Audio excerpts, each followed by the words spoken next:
समय की कदर। एक गांव में 3 लड़के रहते थे, राम, श्याम और राजू। तीनों के पिता काफी अमीर थे। तीनों का बचपन बहुत अच्छे तरह से गुजरा था। उनके माता पिता कभी भी उनकी कोई भी मांग को अनदेखा नहीं करते थे।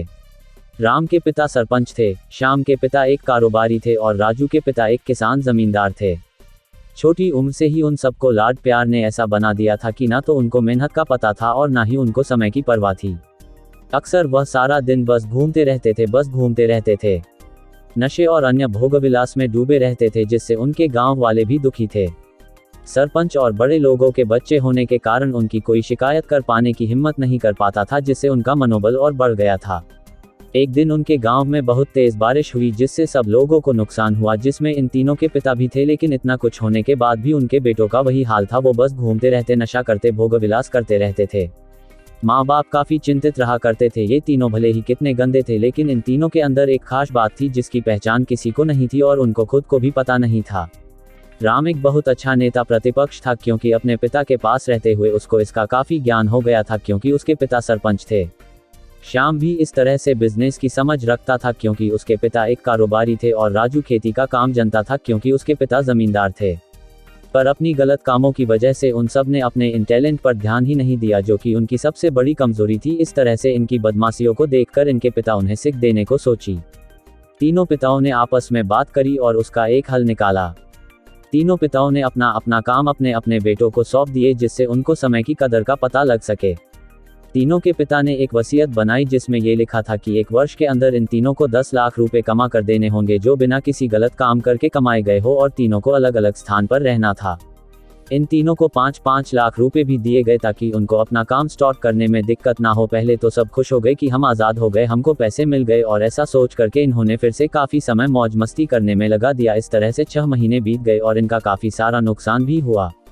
फिर एक दिन अचानक उनको एहसास हुआ कि अगर हम शर्त हार गए तो हम अपनी अपनी जायदाद खो बैठेंगे। धीरे धीरे उनकी चिंता बढ़ने लगी। एक दिन वो इसी उधेड़-धुन में एक पार्क में बैठे थे और कुछ डिस्कस कर रहे थे कि उनको एक छोटी सी लड़की मिली। वो फूल बेच रही थी और साथ में पढ़ भी रही थी। तीनों लोग उस लड़की के पास में गए। तभी राम ने लड़की से बोला, बेटी आपकी उम्र क्या है? तो लड़की ने जवाब दिया कि मैं 12 साल की हूँ। अंकल, इतना सुनते ही राम ने आचार्य से पूछा कि आप इतने छोटे होकर के खेल नहीं रहे हो? इस पर लड़की ने जवाब दिया कि मेरे पापा अब इस दुनिया में नहीं है और माता बीमार रहती है, इसीलिए मैं ये काम करती हूँ। ये सुनकर राम ने अपना पर्स निकाला। उसके पास जो भी पैसे बचे थे वो उस लड़की को देने लगा। उसके बाद लड़की ने बोला, अंकल आप भी फूल ले लो, मुझे बहुत खुशी होगी, क्योंकि मैं अगर आपसे फ्री में पैसे ले लूंगी तो फिर मेरा पढ़ाई में मन नहीं लगेगा, मैं कामचोर बन जाऊंगी, क्योंकि यही समय है जिस समय मैं अपना भविष्य लिख सकती हूँ। राम ने उस लड़की से सारे फूल ले लिए और तीनों घर लौट आए। उस फूल वाली लड़की का उन तीनों लड़कों पर बहुत गहरा प्रभाव पड़ा। रात भर उन तीनों ने उस बच्ची के बारे में सोचते रहे और उन्हें एहसास हुआ कि वो तीनों कितने गलत थे। तीनों ही दोस्तों को एहसास हुआ कि आज भी उनके पास 6 महीने का समय है अपने पिता के दिए गए काम को पूरा करने का और भविष्य बनाने का। इसी दौरान सब ने सोचा कि अगर बचे हुए समय का सही उपयोग करें तो अभी भी बहुत कुछ किया जा सकता है। इस तरह बाकी दोस्तों ने भी सोचा और दूसरे समय में आकर काम तलाशने लगे। पर उनके शर्त में एक शर्त ये भी थी कि उनको जो भी काम करना है वो अपनी पहचान बताए बिना करेंगे, जिससे ये साफ था कि उनको काम नहीं मिला। और जब काम नहीं मिला तो उन्होंने सोच लिया तो अब वो अगर कुछ भी करेंगे तो अपने गाँव में जाकर ही काम करेंगे। भले ही उनके पिता कुछ भी सोचे, लेकिन फिर भी अपने गांव में जाएंगे और अपने गांव में कुछ नए काम करेंगे। भले ही उनको अपने पिता के वसीयत ना मिले। तीनों लड़के अपने गांव में फिर से आए और अपने अपने पिताओं से जाकर के मिले और उन्होंने अपने अनुभव के बारे में बताया और बोला कि वो आगे से ऐसी गलती नहीं करेंगे और वो उन्हें माफ कर दे। लेकिन पिता तो शर्त पे ही अड़े थे। लड़कों को कोई दया नहीं मिली। तीनों को फिर से देख हुआ कि तीनों को अपनी गलती की एहसास होने के बाद भी उनके पिता उनका सपोर्ट नहीं कर रहे हैं और फिर से वो रात भर सोचते रहे कि अब क्या किया जाए। तीनों ने मिलकर एक स्कीम निकाली। राम अपने मित्रों के साथ में मिलकर लोगों की प्रॉब्लम को सुलझाने लगा, जिससे उसको गांव की समस्याओं का ज्ञान हुआ। इसी तरह श्याम भी गांव के विकास के लिए नए नए तरीके सीख गया और राजू को किसानों और बीजों का ज्ञान हो जाने से उसको काफी फायदा हुआ। तीनों ने मिलकर अपने बाकी पैसों को सही ढंग से सही जगह लगाकर गांव को एक नया रूप दे दिया। उनकी कड़ी मेहनत से गांव के लोग क्या, दूसरे शहरों के लोग भी उनकी तारीफ करने लगे। उनका गांव तरक्की करने लगा।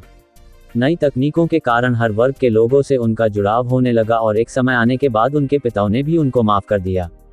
इस तरह से दोस्तों, उन तीनों को समय की कीमत का अंदाजा हुआ कि पहले वो कितना समय बर्बाद कर रहे थे, लेकिन जब से उनको समय की कीमत का अंदाजा हुआ तब से उन्होंने समय को बर्बाद नहीं किया और काम करके पैसा कमाया, नाम कमाया और ये सीखा ईमानदारी से जिंदगी कैसे जीते हैं। दोस्तों, कुल मिलाकर कहने का मतलब यही है कि आप सभी समय को बर्बाद ना करें। अगर ये समय आपके हाथ से निकल गया तो कुछ नहीं कर सकते हैं, और हाँ, समय के पास इतना समय नहीं है कि वो आपको दोबारा समय दे। समय बर्बाद करने का हजारों तरीका है, लेकिन आप ऐसा कोई तरीका चुनिए जो आपकी जिंदगी बदल दे, इस समाज की जिंदगी बदल दे, इस देश का भविष्य बदल दे। मुझे उम्मीद है कि ये स्टोरी आपको अच्छी लगी होगी दोस्तों।